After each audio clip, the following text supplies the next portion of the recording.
उनको बनाया किसने? हमने।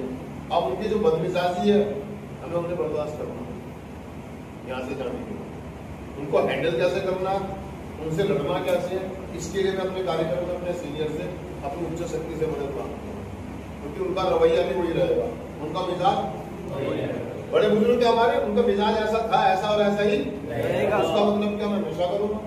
क्या मैं अपनी जिम्मेदारियों से भागूंगा? अपने काम की जिम्मेदारियों से, अपने परिवार की जिम्मेदारियों से, अपने समूह की जिम्मेदारियों से मैं ये सोचूं कि मेरे पिताजी का व्यवहार या उनका मिजाज बदल जाए? नहीं बदलेगा भाई, पिछले 50 सालों से वो इसी तरीके से जीते आ रहे हैं। मैं ये सोचूं कि मेरी मम्मी का मिजाज और रवैया नहीं, वो पिछले 45 सालों से वो ऐसे ही जीती आएगी, वो ऐसे ही जिएगी। तो बहुत सारे लोगों का जो मिजाज होता है ना, वो ऐसा ही होता है, वो उसी प्रकार के होते हैं। हमें उनको उसी रूप में स्वीकार करने की जरूरत है। हम कोशिश करते हैं उनको बदलने की, उनको माफ करने की।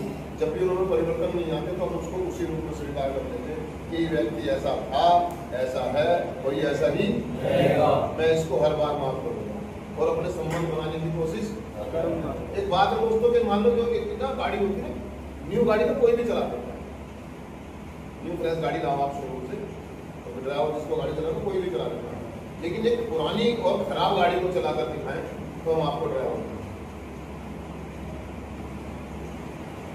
एक बदमिजाज आदमी के साथ आप निभा के दिखाएं तो आपको हम एक रिकवरी मेंबर माने या एक माफ करने वाला माने या एक सिंसियर व्यक्ति, समझदार व्यक्ति या सुलझावा व्यक्ति माने, क्योंकि बदमिजाज तो मैं भी हूँ, लेकिन इस कार्यक्रम ने मुझे एक सुलझावा व्यक्ति बनने में मदद की है।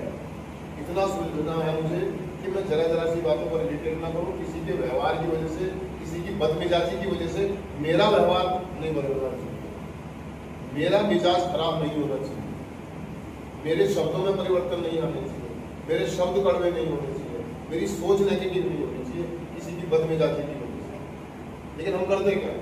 किसी व्यक्ति ने ऐसा व्यवहार करा या ऐसा रवैया करा, मैं तनके पटके करने लगता हूँ, मैं घर में बर्तन देके मारता हूँ, कुर्सी में लात मार देता हूँ, कपड़े फाड़ देता हूँ, दीवार में घुसा मार देता हूँ। इसका मतलब ये कि मैं बहुत जल्दी प्रभावित हो जाता हूँ और मुझ पर कार्यक्रम का कुछ ज्यादा खास असर नहीं पड़ा, या मैं कार्यक्रम को सही तरीके से सहजता से ले नहीं पा रहा हूँ, यानी कि मेरा नेचर, मेरा रवैया आज भी बदलाव नहीं है, इसीलिए मैं दूसरों को माफ नहीं कर पा रहा हूँ। तो वो कह रहा कि सबसे पहले मुझे अपने गिरेबान में झांकने की जरूरत है, क्या वो बदमिजाज है या मैंने उसे बनाया, मेरा रवैया कोई, मेरा व्यवहार ऐसा या मेरे अंदर परिवर्तन नहीं है। तो सुलझने के लिए और सुलझाने के लिए मुझे उच्च शक्ति की और इस कार्यक्रम की जरूरत है। सबसे पहले मैं लोगों को माफ करना सीखूं और ईश्वर से अपने गुनाहों की माफी मांगना और दूसरों की